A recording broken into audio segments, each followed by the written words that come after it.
Welcome to Hooked on Wooden Boats, episode number 205.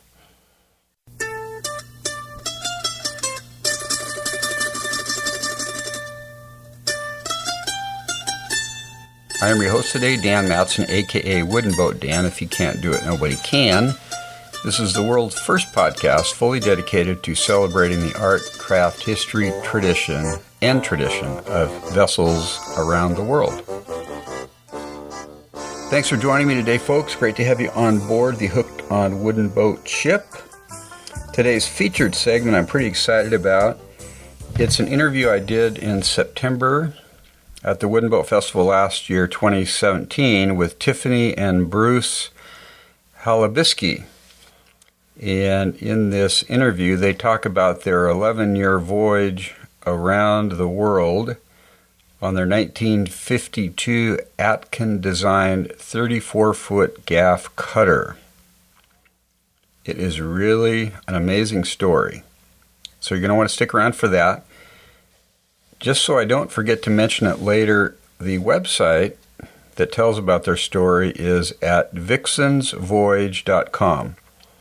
That's spelled VIXENS VOYAGE.com. So check that out also. So it's been a few months here since my last podcast. A lot has happened in that amount of time. I've gotten a lot done on my scamp since I did the last podcast. I think on the last podcast I had the boat turned upside down and I was working on the hull. I had to glass it and I had to fair it and I had to build the skegs, and I had to fiberglass it. I already said that. Epoxy it, sand it a gazillion times, prime it, paint it. And I believe I mentioned that I had some problems with paint. I had to end up putting a lot of coats of paint on.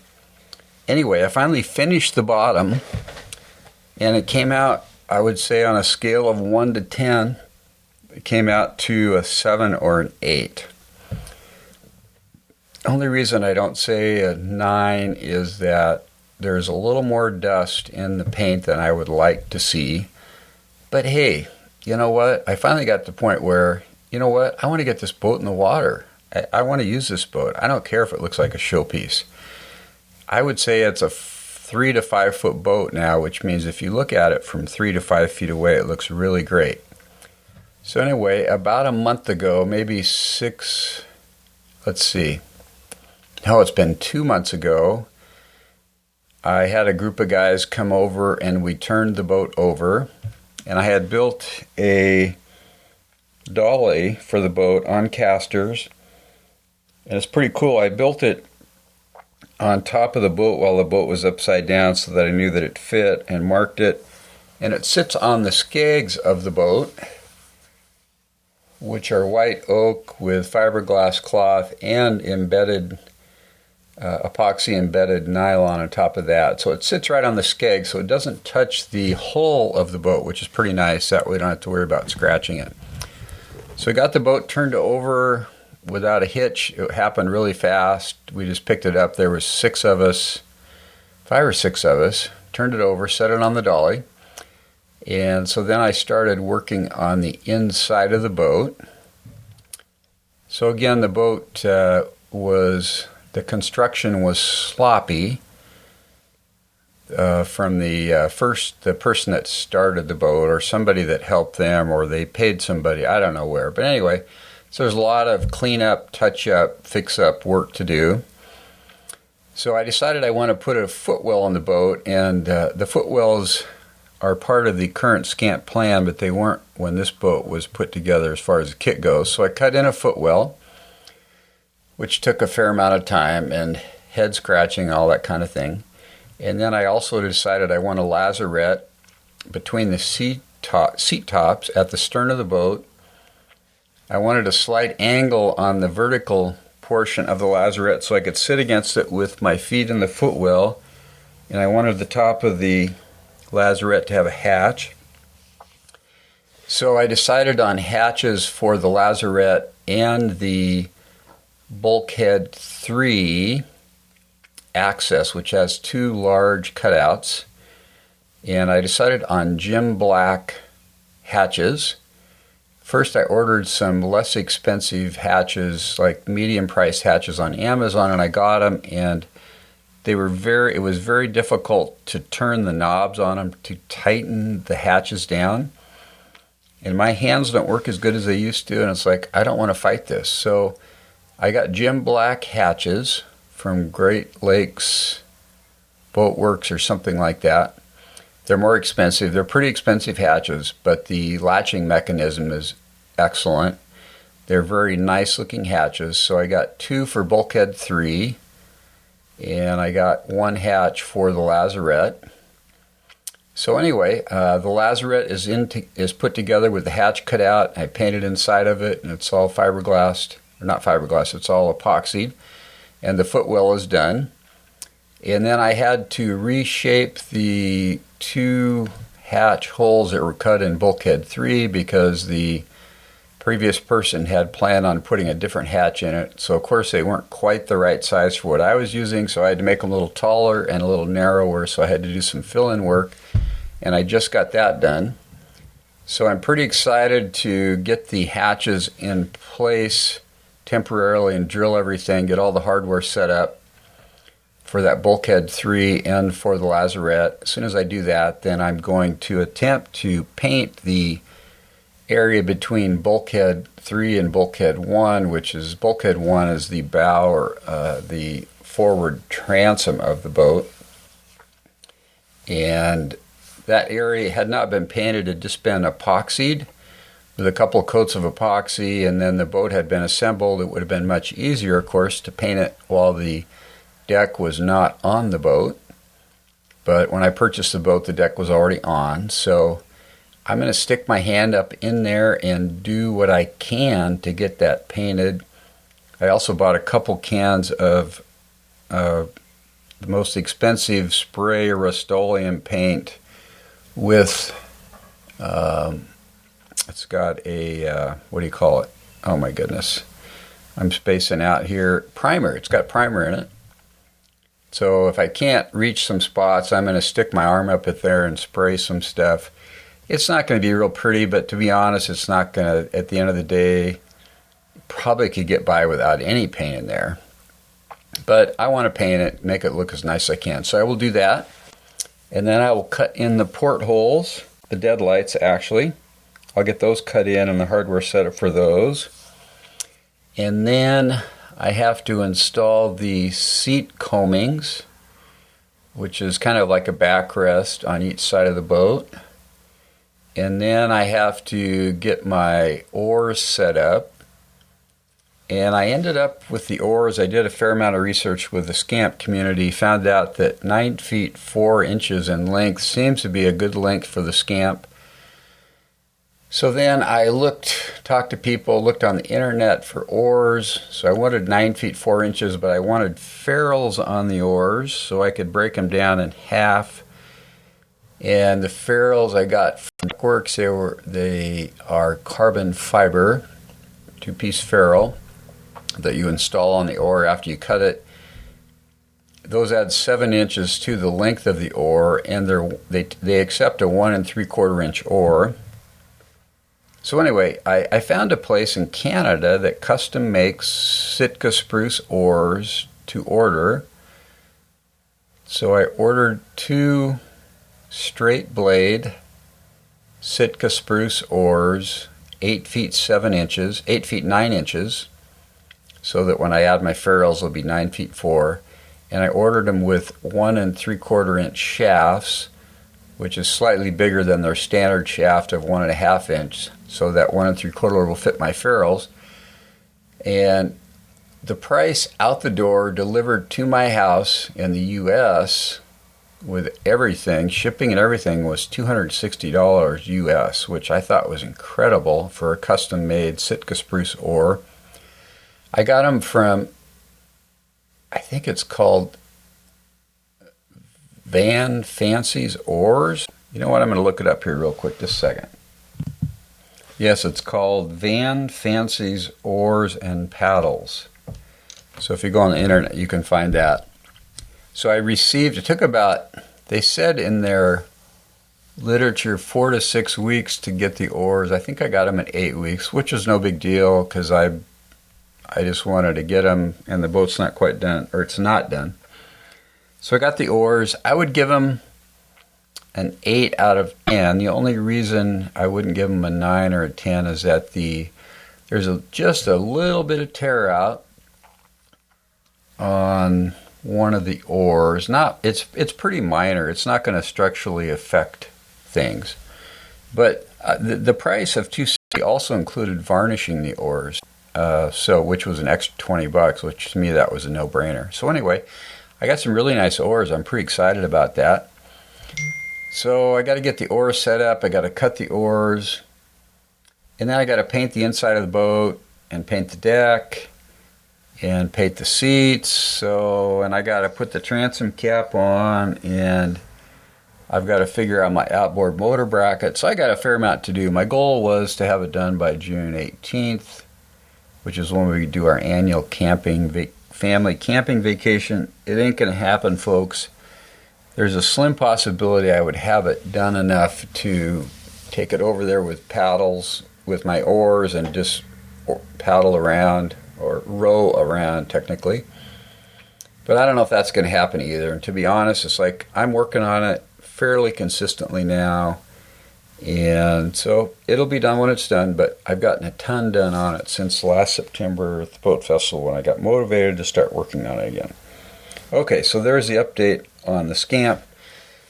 The other thing that happened about 6 or 7 weeks ago was I was using my table saw in my garage, and I was making a grate for my footwell so that if there's water in there, my feet won't be in the water. I was making it out of Douglas fir, and I was making repetitive cuts with my 1/8 inch blade to basically cut a dado. And I had a ton of cuts to do, so I had built a sled to make the cuts on, a cross-cut sled, and I had my pieces in, and I was cutting 2 or 3 pieces at a time. And I would push it through, and I would move it over 1/8 of an inch, and then I would push it through, pull it back, and then move it over 1/8 of an inch, and keep cutting like that. So I had probably done 70 or 80 cuts, and I got in a hurry. I was in a hurry to get it done, and I pushed the sled through. So I pushed the sled through, and I pulled it back, and my middle finger on my right hand was right at the position of the blade, and I pulled my finger right through the blade. And the blade was up probably 3/8 of an inch. So I basically cut an 1/8 inch wide piece of the end of my finger out. And as soon as I did it, I had gloves on, so I peeled the glove off, and I expected blood to be gushing out of my finger. It actually wasn't. It was kind of bleeding, and it looked really gross. So anyway, long story short, I ended up going to walk-in clinic close to my house. They took an x-ray, it cut into the bone, so they said, well, you got to go to ER. So I went to the ER in Everett, Washington, sat there for a while, went in, and they cleaned it all up, decided just to stitch it together, gave me a big shot of antibiotics. Then 4 days later, I went and wrapped it up real good. 4 days later, I went to a hand specialist who looked at it, and he said it looked like it was doing well, that I could probably take the stitches out myself if I was careful. So 3 or 4 days later, I cleaned it up and carefully snipped the stitches and pulled them out myself, which saved me $100.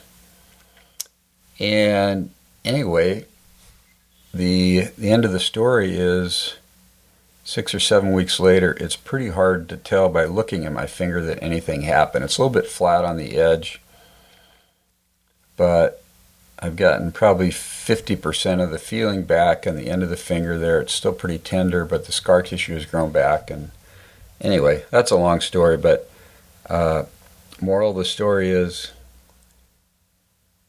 you got to pay attention with power tools, which we all know that, but it's easy to forget it. I've been using this table saw for several years. I had a table saw before that. So be careful, folks, with your power tools. Okay, that's the update here from the Matson household. We're going to start the interview with Tiffany and Bruce that I did last September, which is really a lot of fun. So take it away, Tiffany and Bruce. Okay, it's September 8th, 2017. I'm sitting with Tiffany Loney. Did I pronounce that right? You got it. Okay. Yeah. And we're on the Vixen, which she and her husband Bruce own. And they've did an 11-year voyage.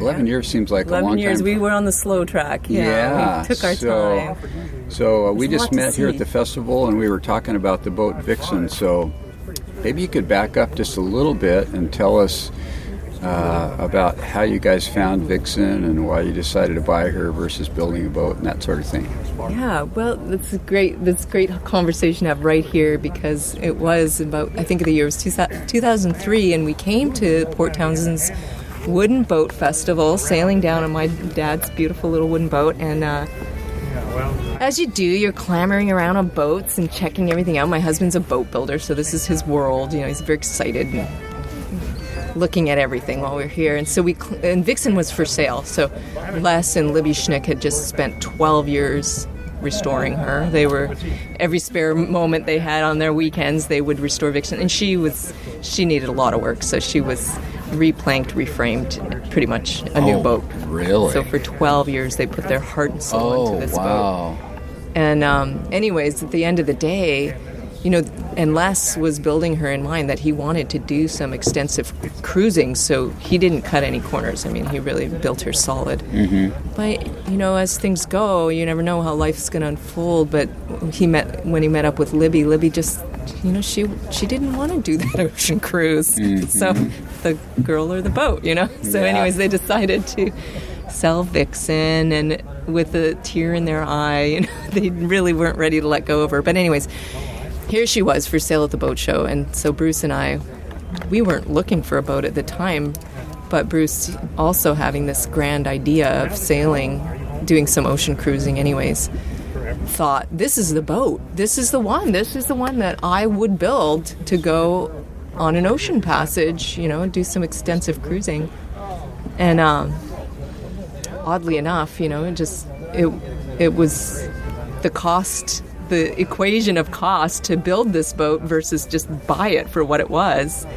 You know, he did the math really quickly, and he just thought, if I could just you know, sell this piece of land that I've got, you know, waiting for me to build the shop to build the boat, you know, I just cut 10 years off of my project and get the boat, and I could go tomorrow.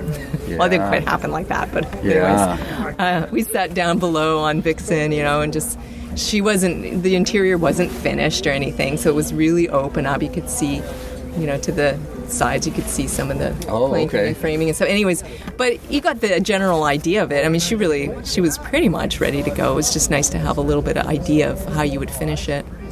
And we sat down there for a long time, just like thinking, this is really great. This is a really nice boat. Anyways, about 6 months later, the boat was still for sale, and Bruce put in an offer, and he got it. And he was just like, okay, now I got to sell that piece of land. We got to set these wheels in motion really fast. Anyways, it all worked out because people helped us out along the way, and sure enough, we ended up getting the boat, and we took her up to Vancouver Island. We lived in Victoria for 2 years. On Vixen. All this kind of happened kind of quickly once we had the boat. Yeah. And we just started saving our pennies, because that was, all of a sudden, that was like what we were going to do. We were going to take her offshore, and Bruce could slowly finish her the way he wanted. And, you know, we didn't own anything at that point, so we were happy just to be living in the inner harbor of Victoria. That was kind of a golden era for us. We didn't have kids. We didn't have responsibilities. We didn't own businesses. Yeah. Slowly we got rid of our car and started, just moving around on our bicycles. We stopped going to coffee shops. We saved all the money we could. Yeah. And then when we felt like, it's an ambiguous amount, but when we felt like we had enough money in the bank, and I think essentially that was enough to, if the boat sank on our way to Hawaii, which we decided that Hawaii would be our destination, that we would have enough money to fly home and start over again. I mean, these are the kinds of thoughts we had, right? Yeah. Not having any idea. Hi. What we were in for. Anyway, so that's kind of how it happened, and we sat in the harbor for 2 years and finished the boat and took her out in all kinds of weather and just got our feet wet and got to know Vixen a little bit better, and then when it was time to go, it was early September 2004, and we just knew we were going to sail to Hawaii. That's all we knew. We were going to sail to Hawaii. We got my dad on board. We got my sister on board as our crew, and let go those dock lines. So they went with you to Hawaii? They went with us, yeah. Nice. Yeah, it was a family adventure at this point. We got married, and poof, off we go. So it's a big honeymoon, right? Yeah. The honeymoon sail, the honeymoon voyage. It's so funny to think back. Yeah. Anyways. That's how we got started. And I remember there was one specific day, though, because we had the boat, sure. But then, Bruce, again, his wheels are always turning about this big voyage. I don't think he told me too much about it. He just assumed that I was in. But there was one day that he looked on it must have been the Victoria Yacht Club. There was a couple that just finished cruising the Pacific, and they had a list of all the gear, all the kind of extra things you need, like your life raft and your EPIRB and, anything from fishing rods to buckets. They were just getting rid of it all. And they had each item listed for its value. But then Bruce thought, if I just offer them a flat rate for all that stuff, we'd be ready. We wouldn't. There isn't too much more we'd need. And so that's what he did. And he sat down with me and said, look, if I buy this stuff, you know what that means, right? We're going. Are you in? And I said, yeah, I'm in. Of course I'm in. So we gave these guys an offer, and they took it. Really? And then all this stuff came on board. So that was all your gear for your trip. Yeah, that was all. When you think about it, it's the really simple systems, but you just wanted a few safety items, and that was the right price for us. And they just needed to get rid of it. So how do you get rid of that stuff otherwise? Did you guys have offshore sailing experience before that? I had none. I had lots of coastal cruising experiences growing up on my dad's boat and stuff like that. But Bruce had one. He had one ocean crossing that he did across the Atlantic. Okay. But he felt, I don't know, for whatever reason, he felt really confident. He's just a born seaman. This guy he's one of those people that comes alive when he's on the ocean. You can just tell, he's in his element. That's when he's happiest. And then being a boat builder, and then just having lots of racing experience, and just being a really good intrepid sailor. It's in his blood somehow. But that said, gosh, we knew so little when we set out. Thinking back, it's really? We learned a lot in the last 11 years. Yeah. But I think we always say, well, our story's a good luck story, because we didn't get the storms first off, we launched out. Sure, we got out, and we headed offshore a couple 100 miles before we started heading south. And then when, because we just didn't want to be that close to shore. It's actually safer when you're further out. And then, so we headed south, and we're just getting these fickle winds and whatnot, but we're still making way. We're making our tracks, and then we get to the latitude of, say, San Francisco, and then we start really heading towards Hawaii. And I think we were a couple days into this really nice wind. It was very consistent. It was just blowing a good, probably 15 to 20 knots. But we were full sail, we were just cruising along. And after 2 or 3 days of this, Bruce said, you know what? These are the trades. We found them. We're in the trade winds. And sure enough, they carried us all the way to Hawaii. We had hatches open. I mean, it was pretty. Really? It was just nice. It was just that beautiful downwind sailing that you kind of dream of. Yeah. But I had read every book written in the 70s about cruising adventures, and I realized, like, really? Nobody writes about this. They write about the drama, the storms and the pitch pulling and the stuff that breaks, and like that's what I expected. I was just waiting for that, crazy adventure, but it wasn't like that. It was just beautiful downwind sailing. Yeah. And then we just, 25 days later, we pull into Hilo, Hawaii, and nothing broke. Everybody's happy. We're happy to see land, sure, but we were happy out there too. And so it was, it was great. We all did a little victory dance, but I feel like had it been different, we had a good shakedown, knockdown, we might not have been so enthusiastic to carry on, right? Yeah, right. But we were hooked. We just thought we spent maybe 6 months in Hawaii just doing what we do, like basically trying to chase down some money. Yeah, we just needed to refill the kitty, and then. What kind of work did you guys do? We were hilarious. We'd do anything. We just thought, we got to keep ourselves going, so we'll do anything. So we did some food catering. Just it's just kind of random. Just make a few bucks. We painted. We did some interior house painting. Bruce did some carpentry. I taught yoga to a group of Micronesians at a clinic. Really? It was all over the map. It was just funny. But for us, it was like we were, we still had the idea of eating coconuts and tropical living, and it it was all really just fun and enticing. And then so after a few months of that, we were like, okay, well, it's time to move on, and let's go south. Let's hit the South Pacific. Yeah. And so that's what we did. We set sail, and we were trying to get to the Tuamotus, but we had a current set against us. We ended up. We thought it would be really fun to go to the Marquesas, but what we didn't realize is with that current setting us to the east, we just figured it was east setting current.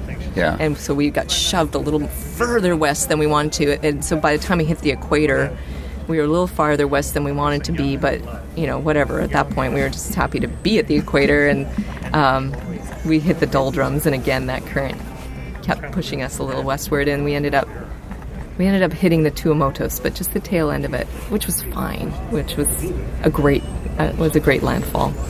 What do you call it? The Tuamotus. And that's a group. Yeah, that's a group of islands in the South Pacific, just west of French Polynesia, Tahiti. Oh, really? And so we had this kind of nice little lull there. Yeah. And then from there we set sail to Tahiti, and that was a great landfall too. Anyway, so we ended up in the South Pacific, and we tooled around there for a little while, and then eventually became, cyclone season, and we thought, okay, we've skipped over to Fiji. We're just kind of doing the Pacific Island run. Yeah. And it's still really good. Just the two of you now. Yeah, it was just although we did, my dad and sister ended up leaving in Hawaii, and then we did have a crew member come with us, leaving Hawaii, to do that run. It was not a good experience. And after that, we thought, okay, we feel confident we can handle the boat by ourselves. We don't need an extra set of hands. Yeah. We were ready to just do it on our own, which was good. It was good to have that confidence building. Mm-hmm. And also we had some pretty big, headwinds, 40 knots leaving Hawaii for 2 weeks. Oh, and really? it was okay. The boat was fine. We just slogged into a small rig, and we got used to reefing, and we got used to being wet. Mm-hmm. And then we hit the doldrums, and we're like, okay, this is interesting. Yeah. We just sat there for a solid week, Really? and just like, wow, okay, surely that wind will come sometime. But it was kind of a nice contrast to having those heavy seas. Anyways, we survived all that. It was a longer passage, I think. Mm-hmm. I think that was a 31-day passage, but we were good. But after that, we thought, we don't really need a crew member. It was someone we didn't know so well, and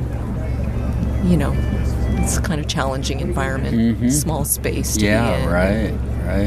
Yeah, figured it's better to know the people before you bring them on board. Yeah, I bet.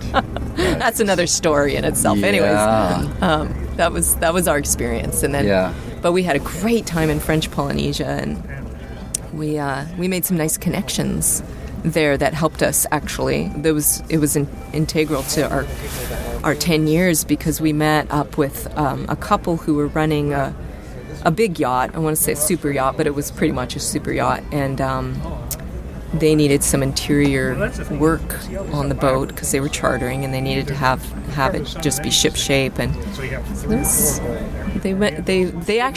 we met them because of Vixen, because they were, the type of people that just love wooden boats, and they don't necessarily go out and greet cruisers as they come into the bay. We were in Moorea. You come in a boat like this. Yeah, and they came in and they actually paddled out in their kayaks just to come say hello. Cool. And then that ended up just like unfolding into this really nice piece, which was that Bruce became their ship's carpenter. And so every year, Bruce got flown out to Tahiti to work on this boat. Really? And that really was what funded us. Oh, wow. Yeah, so for a month or two, we could... for a month or two, we could sort of have this guaranteed work. And, that's the short end of the story, but that's how it kind of how it presented itself. And you met them in Tahiti. We met them in Tahiti, and then Bruce continued to go back every year. Wow. Yeah, so that was a good thing for us. Uh-huh. Because some countries you can make a lot of money, and some countries you don't make anything. Yeah, so it was always the toss-up. It was like, well, how are we going to get our next set of income here? And we just figured it out as we went along. But that really was key. And then by the time we dodging cyclone season, we decided we'd go down to New Zealand, because that's what you do. And we love New Zealand. And we had our first child in New Zealand. So we'd been out 2 years, and we were ready. We just thought, why not? This is the time to have kids. We got so much time on our hands. Of course, you haven't been through the team. Of course we'd have, people, obviously people that don't know boats and don't have a sense of it, you're like, you guys are crazy. You can't have a kid on a boat. And we're like, why not? It didn't seem crazy to us. It just made perfect sense. And so we did. We had our first daughter, Solianna, was born in New Zealand, and then when she was about 6 months old, we set sail again. We went back up to Fiji just because we really liked Fiji. And,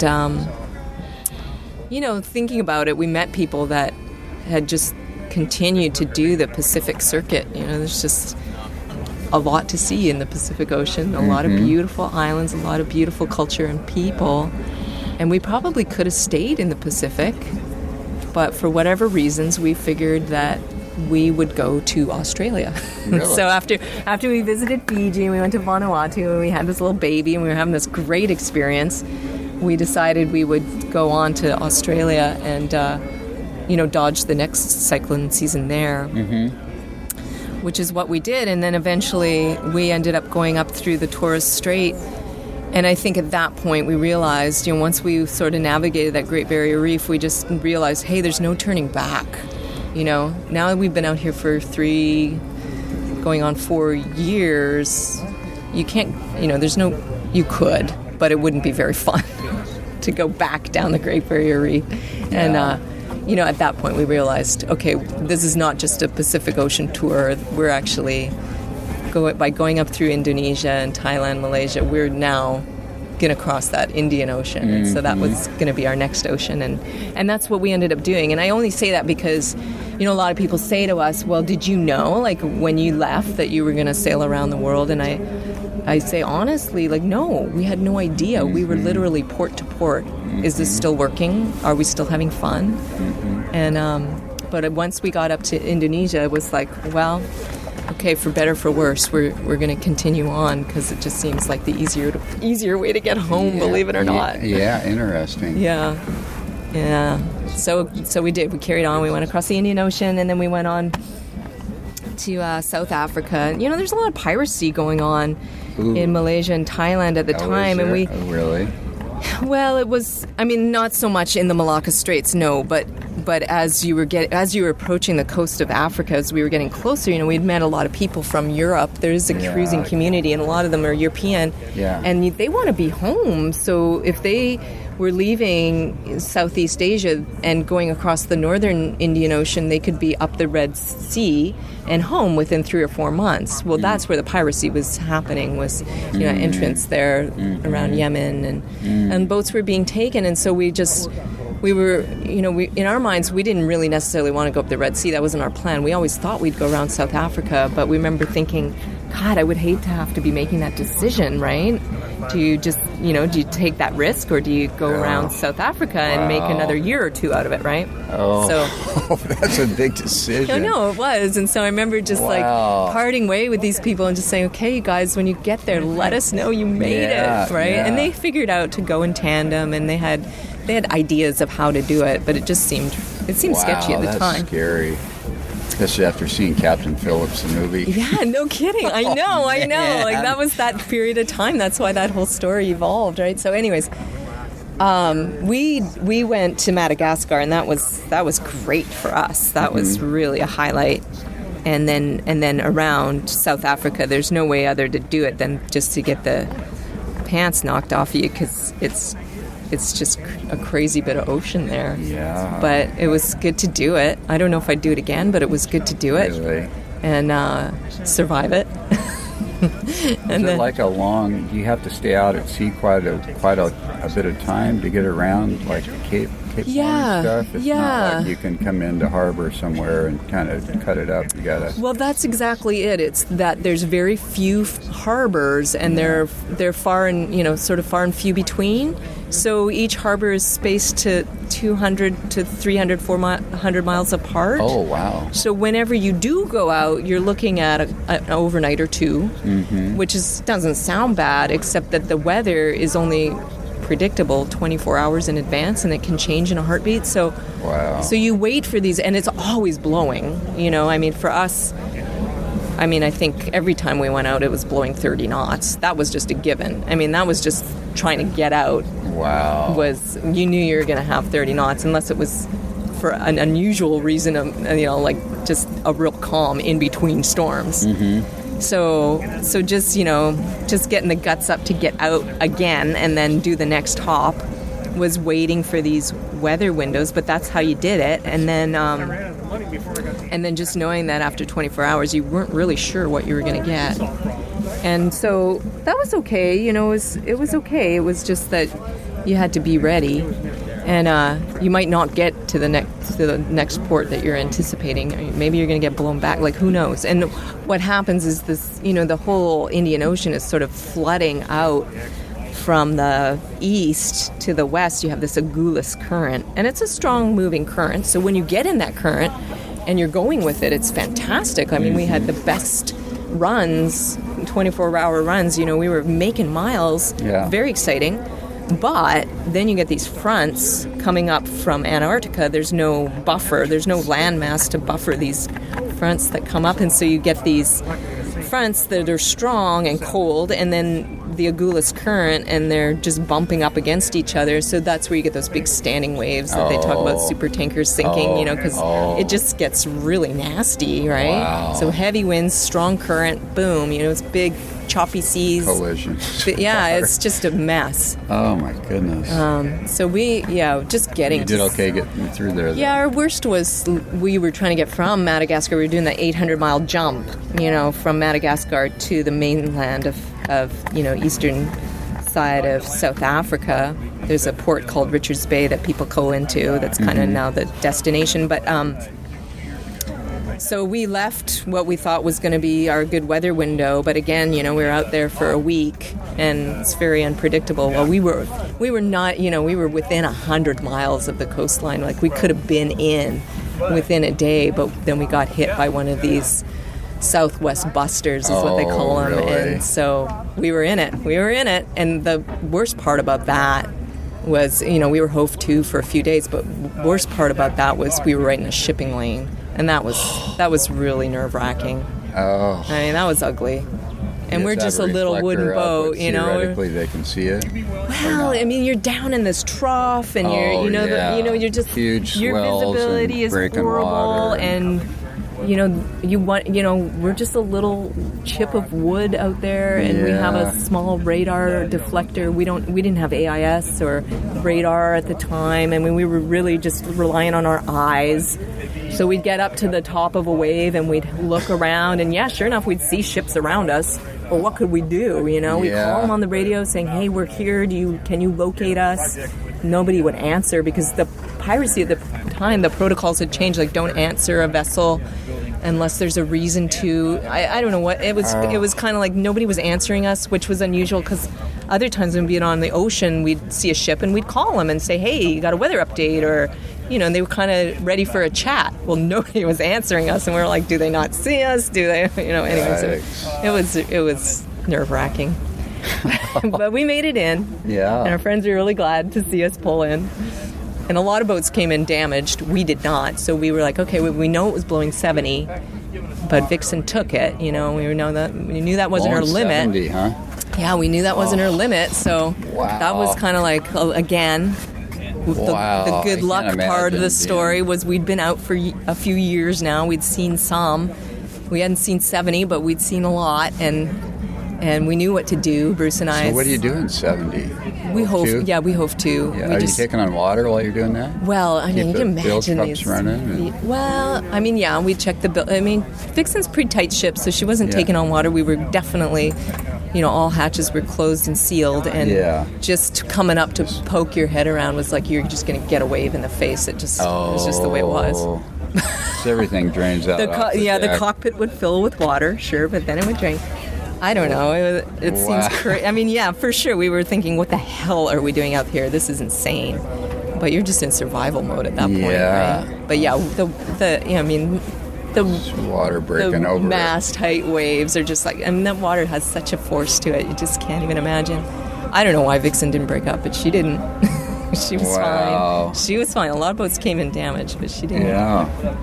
So, I don't know. So you made it through. Well, she hoves to really well. Does she? I mean, this is a boat that is meant for hoving to, and so that just creates that slick, and I don't know. It's kind of magic how the waves do you use when you're hove to? Well, at the time we had like a storm jib. So we had our storm jib, and we had our main reef down as far as it could, which was triple reef. Mm-hmm. And she stayed. She stayed off the wind, and we didn't have to be manning the helm or anything. We weren't bare poles running or anything like that. We carried a sea anchor, but we didn't deploy it. We didn't need it. Yeah.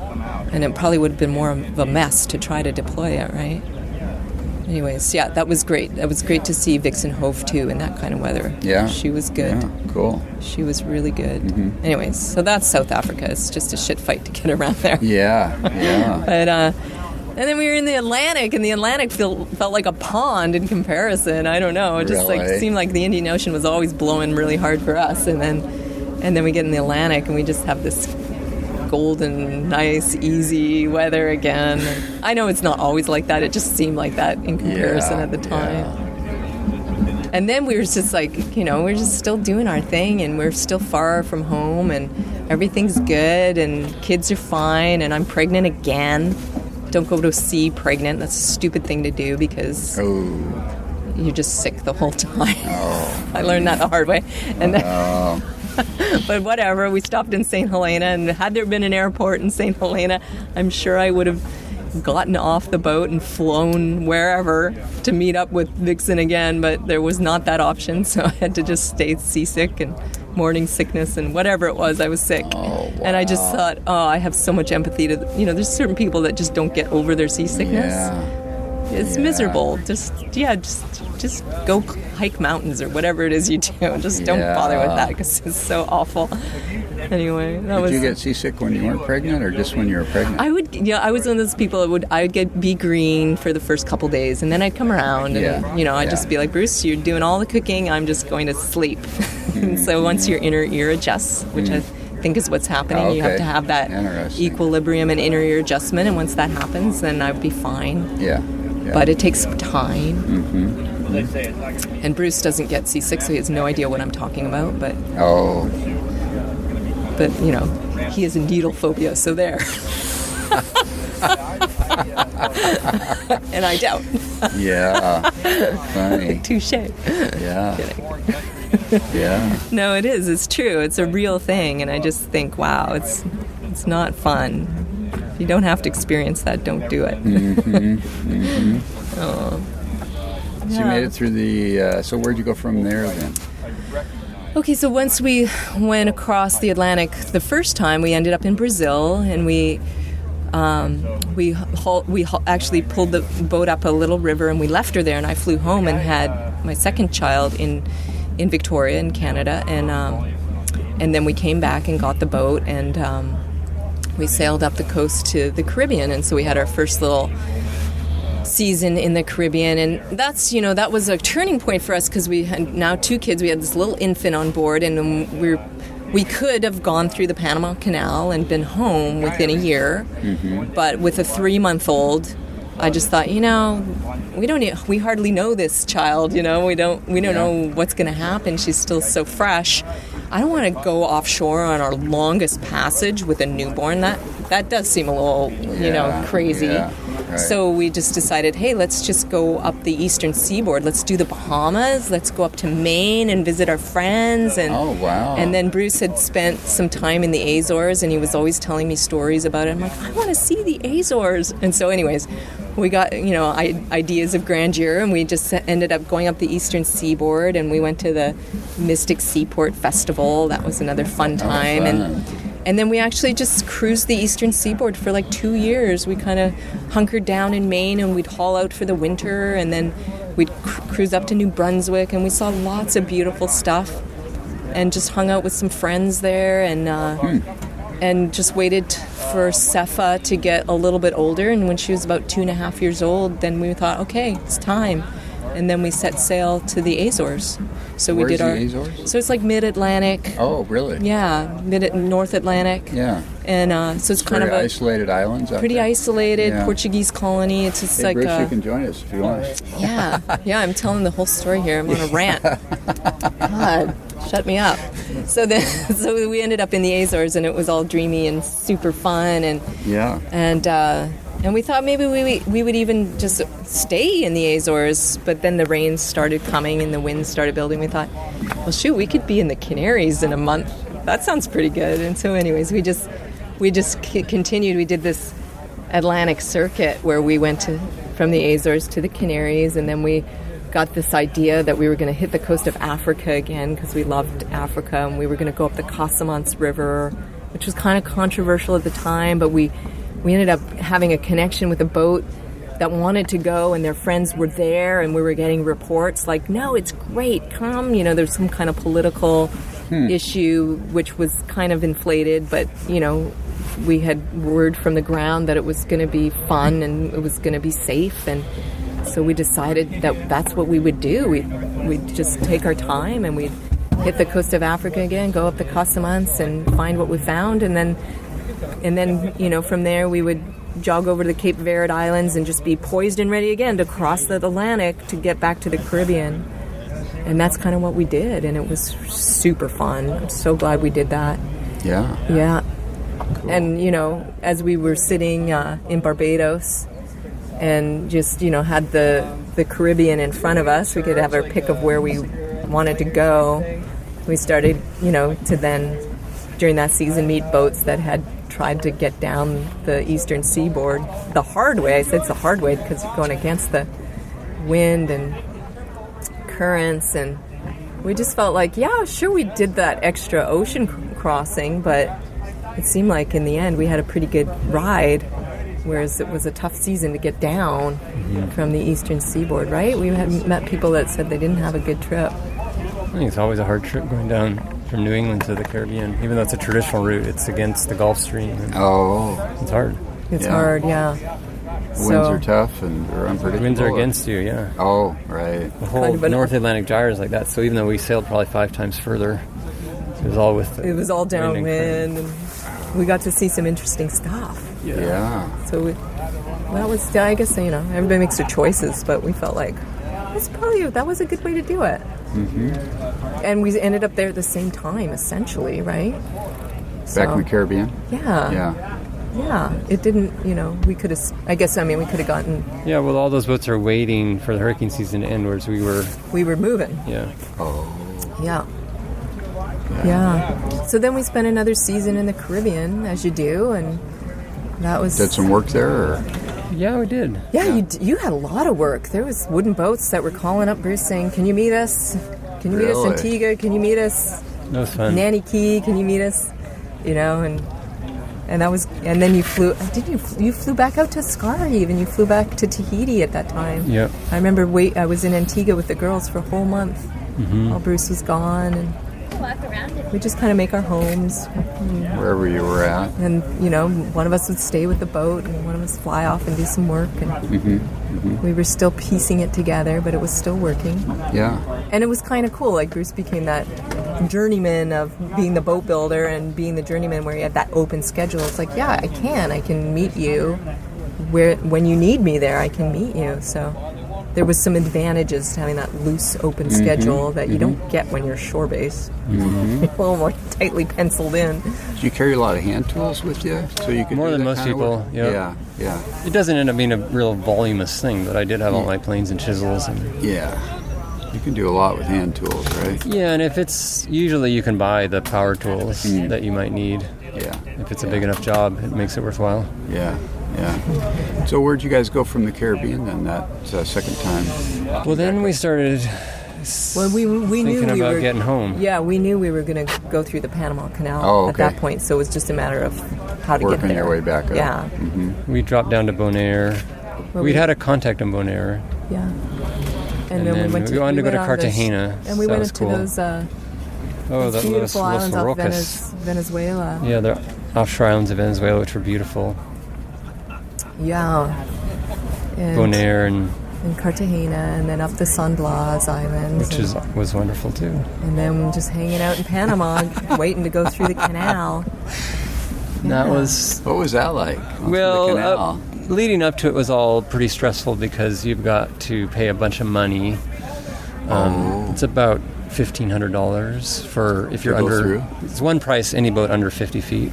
Oh, really? And it's not only that, there's a scheduling and there's a bunch of logistics. Your boat's got to make it, too. Like, if the morning you're scheduled and your engine doesn't start, then you forfeit that money. So everything's got to be lined up, and you also got to have, which for a small boat is an issue, you have to have a captain to drive the boat and 4 adult line handlers on board, and it's a 2-day trip, so you've got to organize that. Oh, wow. Even so you though have to hire people down there miles. or get some crew. Fortunately, Tiffany's father flew down, and then one of the original owner's nieces came down with her daughter. So we had the line handlers. So you go out there, you get measured. It's all this kind of, a lot of formalities. Wow, sounds like a big deal. But I have to say, once that was all done, the money had been paid, the boat had been measured, the line handlers, it was pretty fun. Yeah. And more beautiful than I thought, because you go across Lake Gatun, which is like one of the largest man-made lakes. Yeah. But it's pristine because they don't allow humans to live on it. So the actual going was really beautiful, I thought. It was a neat trip across. Once we got into the flow of it, it was... And then there's a surreal moment where you're like 100 feet above the Pacific Ocean. You can see the Pacific, but you're floating in your boat. Oh. It's like being on the edge of a cliff, floating on the edge of a cliff, and then the locks before you do that descent, dropping you down. And it was a big deal, too, because we kind of felt like we were home in a very general sense in getting back to the Pacific, which we hadn't seen for 11 years or however long. Yeah. So, it was a cool experience once totally. Once we got it. They have you motor all the way through. You can't sail. Yeah. And they do. It's 2 days. You come up in the evening the first day, and you're on a mooring, which also was cool to be on that lake for the night. Oh. And the thing is, how you're going to sleep. 5 adults and the 2 kids. Yeah. We did it. And then you have a pilot on board, and it just happens that on our boat the pilot chose to bring his apprentice. We had a boat. So we're like, wow. We're all sitting around in the tropical and you're obliged to give the pilot and you have to lunch. Feed everybody. You got to feed everyone. That's part of the deal. That's hilarious. And we were just lucky. We were really lucky because it can pour, it can be very rainy, and it can also be bright, burning sunshine. It was actually a day warmer than this, but overcast, which was ideal because people weren't getting fried in the sun. We don't have much shelter, so they weren't getting wet. If it had been really wet, it might have been hard. Because we were able to think we kind of slept on deck. I don't know. Someone managed it all. So and then it was Panama City, which we stayed a little longer than we thought. But we didn't get stuck in Panama City. People do get stuck there. People got stuck there for a while. Well, there's a lot of lightning. It's kind of the end of the road for people that want to hop down the whole, starting here in Vancouver or Seattle. They want to hop. Like maybe they're afraid to go ashore, or maybe they're both not capable. You can hop a long way, but when you get to Panama, you're kind of at the end of the road, and the winds and currents change. That your next move is either to go through the Panama Canal the other way to the Caribbean, or go to the Galapagos, which is a big leap. So it seems like a lot of boats get stuck there, and then it also has one of the highest lightning strikes in the world. So you might be poised and ready to go. It's a bad combination of you hang out a little too long. Most boats we met that've been there over a year had been struck by lightning. So, and then some of them I don't think ever. I'm just curious, aluminum versus a wood mast and lightning. I can't make any sense of it. We can't make a sense of it. We've been in anchorages with like 100 boats and. One boat has been struck, and you can't tell why. It wasn't the highest. It wasn't the most conductive. It's just lightning's very weird in that way. It can strike any material pretty much. Yeah, it doesn't always even go in a straight line. It'll do weird jumps. Yeah, and we've also been like the only thing out on the ocean. You're just like on your boat with a stick sticking straight up in the air. There's nothing else protruding. It's a flat plane and you're the stick. From the we water. Haven't been struck, so I don't get that and either. There's lightning crashing all around you. You're thinking, why are we not getting hit? Like, why? It doesn't make any sense. Wow. I know. It's a weird thing. Yeah, a wood mast, right? It's painted wood. Yeah. But there's a lot of metal leading from it. Yeah, right. I don't know. Yeah, interesting. It is. It was good to get out of there in Panama City, just get out of that lightning zone. But then it was our longest trip of the whole journey. And it's not really a way to make it shorter, but it's Panama to Hawaii. Because again, the North Pacific... you went over to Hawaii. You kind of got it, because just as in the Atlantic, it's going this way. In the Pacific, you got the gyre, and it's very hard to go up the coast. Like, maybe if you're trying to get to California, you'd try. It's hard, though. Really? In any boat, it's hard.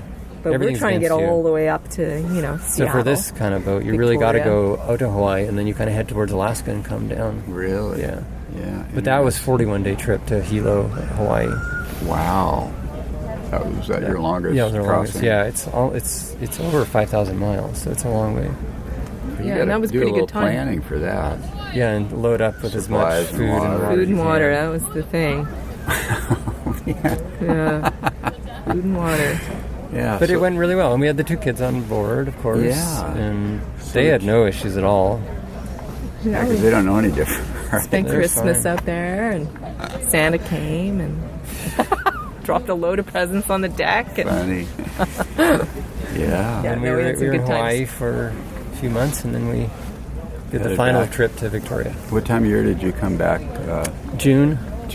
Yeah, we left. That's a good Molokai. time to wind-wise. That's a good time to go. Yeah. Mm-hmm. Yeah. Because the hurricane season's ending for Hawaii. Yeah. Cool. So you got back in. It's just before the hurricane season begins. Sorry. Yeah. You got back in 2015. Yeah, July 10th. Yeah.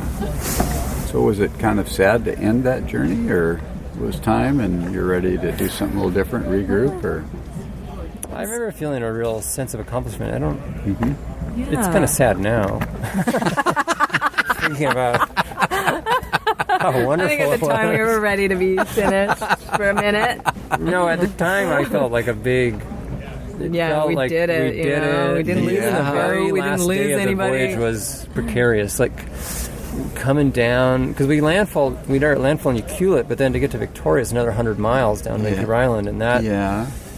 That's typical of this area is a little bit hard to predict. The weather ended up being a lot heavier weather than they'd called for, and we ended up just going downwind with like 20-30 knots of wind down the straight away. If you go in thick fog all through the night, because it's far enough you can't really do that in one day. So we left Ukiulit early, but Yeah, I remember that being pretty stressful and busy traffic, Yeah. Right. And suddenly the 10-mile wide one to Fuca Strait doesn't seem all that wide. It's not all that wide, and we're jibing, and God. We're not home yet. And we're supposed to be taking our watch, and I'm like waking Bruce up every 15 minutes, going, Bruce, get up here again. I see a ship, and I can't tell what it's doing. And we had a bit of engine trouble that we sorted out, but in Ucluelet, right, to get that sorted, yes. and it was and good we came through that at about 9 or 10 in the morning. We broke into bright sunshine in Victoria, and we tied up to the exact dock that we left. Oh, really?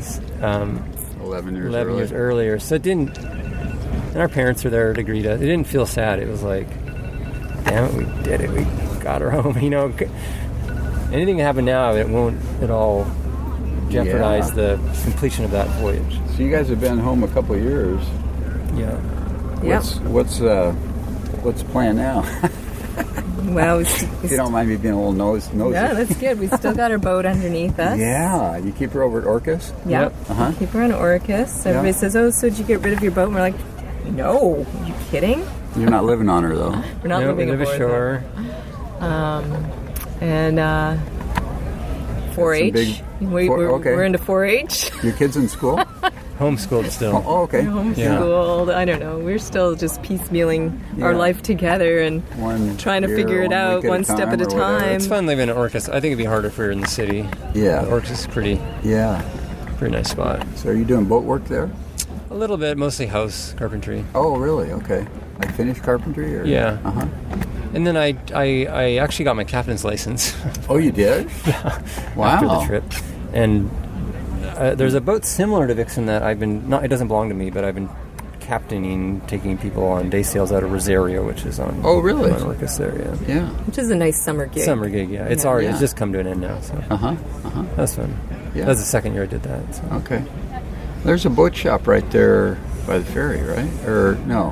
In Deer Harbor. In Deer Harbor, yeah. I forget the name of the gentleman there, but Michael Derlin. Right. Yeah. Right. Yeah. Yeah, he hauls a few boats and very local little scene there. Yeah, we kept Vixen in Deer Harbor last year, so right there. I built a little sailboat and boat and a scamp. I don't know if you know what a scamp is. Oh yeah. Actually, it was built but not outfitted with sails and everything, and I sold it to a guy on Orcas that hired somebody to finish it up there. So somewhere there's a little scamp sailing around that I built. Oh, neat. So, yeah, cool. I just noticed your cap says Small Craft Advisor. Yeah. That's the name of a yacht club that we came across in New Brunswick. Really? Yeah.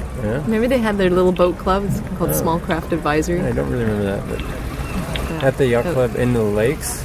Well, it was Warren's little club. Anyway, I remember that. Is that a connection? No. Yeah, this is the magazine. It's called Small Craft Advisor. Okay. Josh Colvin's the guy here in Port Townsend. Okay, I didn't know that. A friend of mine, so I advertised him for him when we were at the festival. Good. He's a good guy. Yeah. You should get a hat and send it to Warren. Yeah. So, Bruce, if you wouldn't mind, just give us the specs on the boat, on Vixen, real quick. So she's about 34 feet on deck and just over 42 feet with the bowsprit and rudder. She's 10 feet wide. Yeah. She draws 5 feet. I just had her on the travel lift 2 days ago, and they had a very accurate scale. Yeah, how much does she weigh?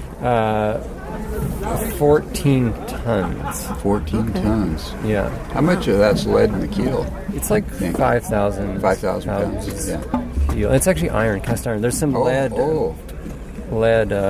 pigs there that move around, but cast iron. Yeah. And I know she's built in 1952. 52 and went around the world. There was a guy that went to Atkin and said, I want to sail around the world with my wife, and can you design us a boat? And this is the boat he designed. Wow. And he did go around the world, which in the 50s was a pretty big deal. Yeah. And we loosely tried to follow his route just to get some of that information, which we did. We met people that remembered the Vixen from that original voyage. Yeah. And I even had photographs. And it added a lot to our knowledge of the history of Vixen by retracing and going to some of these ports that Vixen had been in. And so she's She's done a lot of sea miles, I mean. Yeah. Yeah, she's a good ocean cruiser. I mean, really. She goes in a straight line really well. Does she? She's terrible coming in and out of slips like this, but... Yeah. What's her best point of sail? Broad reach. Yeah, like any good wooden gaffer, you can't beat a reach. But, Yeah. you know, people often ask about how well a boat will point, and of course it depends what you're used to sailing. I've done a lot of sailing in these dipping lug rigs, which don't point at all, so I'm always like... Actually, she's pretty good, yeah. But really, I think when you want to ask, the proper question to ask if you're going to ask someone if their boat goes to windward, Yeah. and you're a voyaging boat, what you really need to ask is, in a heavy gale on a lee shore, will she save herself and beat off of that shore? Oh. And for me, as a sailor, I think that's not will she win to the windward mark in a race. That has no significance at all for what we're doing. Right. And if you ask me that question, I'd say she goes to windward really well. You know, under shortened sail in a gale. And lee shore is where the wind is blowing onshore? Yeah, it would be the end of the boat. So, yeah, right. If you were not so to be able she to... does well in that. She can fight her way off of the lee shore. Yeah, I see. We've fought her upwind in some interesting circumstances. She's done it. And in that situation, that would be her best point of sail. So it kind of depends what you mean also by best point of sail. Right. But yeah, no, she can move. I mean, we've made some good miles. Yeah. When the wind is just on the right. Yeah, she's not a slow boat. Yeah. Although some people have asked us, so what's it like to own the antithesis of a performance boat? Really? Is that how you see her? It's like you're talking to the wrong people, huh? People don't know what they're looking That big cigarette boat and do some Here in this offshore racing. scene, we're kind of fit in, but No, it's true. Like, you have the to Newport understand. Beach fiberglass boat in show. any cruising community, you're going to be the odd one out. People You're would the be only looking boat. at us like, what's wrong with that boat? Because they're looking at this have had people long, asking what's wrong with extended my boat.